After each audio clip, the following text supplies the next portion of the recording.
Hi, Kathleen. Pam Huntington here.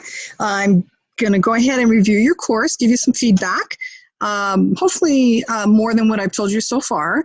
On your home page, it looks really good. You've shrunk down your banner a little bit. I can see how to get a hold of you easily. Your welcome's a little bit brief, but that's okay. You can do that in another spot, kind of thing. And I like that you've got your link ready to go. So they're going to start here. I've already given you feedback on your Start Here modules, so I'm going to jump right into week 2. First thing I noticed is you have your objective page, which is good. That's one end of the bookend, and I'm going to look at the end of week 2. Awesome, girl. You got the second bookend. Not many people have done that, so good job. I see pages probably having information. I see discussion boards. I see assignments and a quiz. So it looks like you've got your Carnegie hours pretty well planned there. I'm going to go ahead and look here. So you tell students the objectives. You've got the SLO tying, how many points, when they're due, what they should be looking for. Awesome. And looks like, again, you've got an array of different things for them to do. So you tell them, please look at the following slide about plagiarism. It's a serious offense in academia when you copy someone else's work without proper citation. Okay, so you've told them what to do, but you didn't tell, and you've kind of told them why, but you didn't really explain what's going to happen next. Is this just for their own personal use? Are they going to have a quiz on it? Are they going to be held accountable if they break these rules? So just provide a bit more information about what happens with what they're viewing. So you tell them what to do, how to do it, and why they're doing it, kind of thing. So next, let's see, a tutorial on play. So so know even more about plagiarism. They're going to watch a tutorial. This interactive tutorial will help you with the plagiarism quiz. Excellent. So I'm not sure why you have 2. That might be a little bit of overkill, but maybe you've got a logical reason to do that. I love here that you're telling them to watch it and to pay attention because they are going to have a quiz on it. That's what I need to see. There is their quiz. Be sure to overlook the plagiarism Google slides before you take this quiz. Awesome. So you're letting them know, don't just go right to the quiz and try and take it, that they need to actually do something first. You're telling them that they can take it as many times until they get the score they wanted. Awesome. All right. I'm going to show my next button. Annotation Google slide. Please watch the following video about annotation. Okay, again, why are they doing this? Is there going to be a quiz? Is it for their own personal information? Is the expectation that they will take ownership of this information because they're going to need it later on when they do readings? So just, again, take advantage of providing information on a page, and you can never, I've never had to say to anybody, oh, you're telling them too much. It's really, the more information you can tell them about how, why, and what to do, the better it is for them. Okay, next, graded discussion about annotation. So in that previous slide, if you would have said they were going to have a discussion about this topic as their next activity, they probably would have paid more attention to it. So again, you're telling them what it is. This will be a group activity project. Read the following short article. And you might even say below. And annotate some of the ideas. Okay, awesome. So you've told them what to do. Make sure you have you quote the sentences that you found essential in the article. 500 words. Okay, and this is a discussion. Now, do they have to reply to anybody else?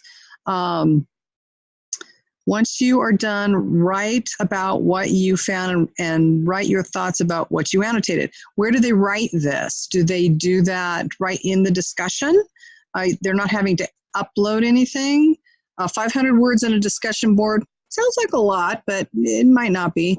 And then again, do they have to respond to someone else? So you might let them know a little bit more information. Usually discussion boards are more useful when they interact with each other. So maybe less words in the initial post and some to make up for the 500 responding to some peers in their discussion board. Padlet assignment. I love Padlet. Let's see what you want them to do here. And my computer's a little slow. Ooh, beautiful picture. Please write one sentence from the article, The Adventures of Jim Crow, that you read for your annotation discussion. Be sure the quote is something that you found to be compelling. Do you want them to say why it's compelling? Just putting the quote, they don't even have to justify why they did it. They just could randomly pick something. So you might ask them to pick the quote and justify it here. That's really not too much for a Padlet. And again, if you want them to respond to somebody's Padlet, which they can do, you need to let them know that, or not. They don't have to.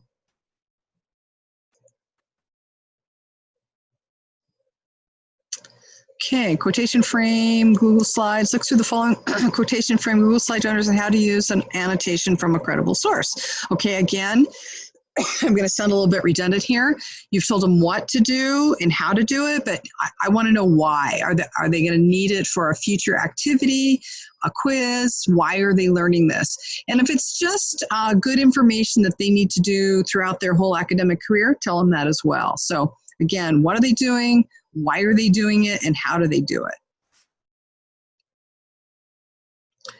Quotation. So again, on the previous one, you could have told them they were having a discussion. So here, so write 200 words about the following quotes.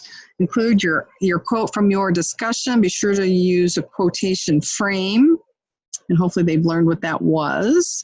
After you've posted yours, reply to 2 posts from your classmates, 50 words minimum. 50 words isn't very much. That's why I usually like to say 2 to 3 sentences rather than 50 words. Okay, looks good. Again, something you don't have to do, but I always tell them in every activity that they do what SLO it's related to. You're learning this for a reason. All right, next.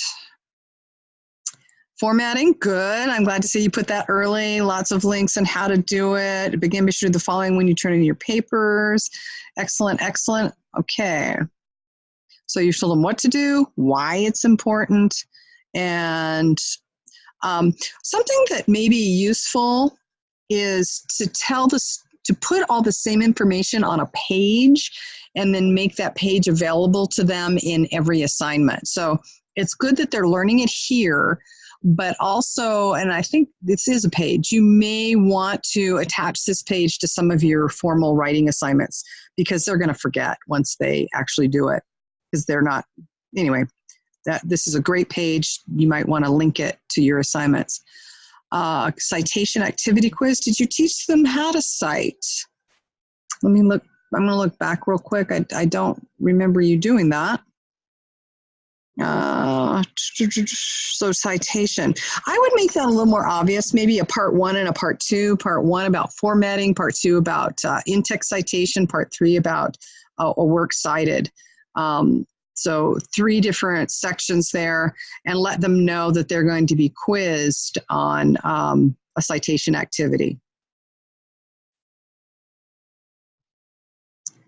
Reading homework, okay, they're going to read, okay, what do they do? Be sure to annotate throughout the entire article. Why do they need to annotate, and what are they annotating for? So you obviously taught them how to annotate, but again, make it explicit about what they're doing, what you do, why they're doing it, which you don't, and how to do it, which you did in terms of the annotating. Something that I do too, even though I've taught them annotation before, I make a page about how to annotate, and I would link this word annotation to that page just to remind them.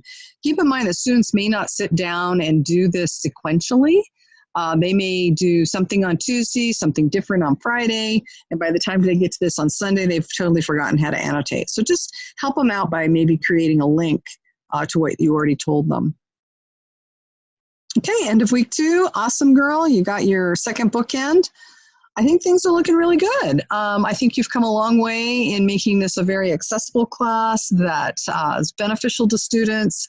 And, you know, I'm giving you further tips and things, but so far, Kathleen, I think you're doing a fabulous job. I really like the revisions that you've made. If you want to chat further, I'll be available during my Zoom office hour on Thursday, or you can always schedule a Zoom or face-to-face meeting with me at your convenience. Hopefully this was helpful to you, and I'll talk to you soon. Bye-bye.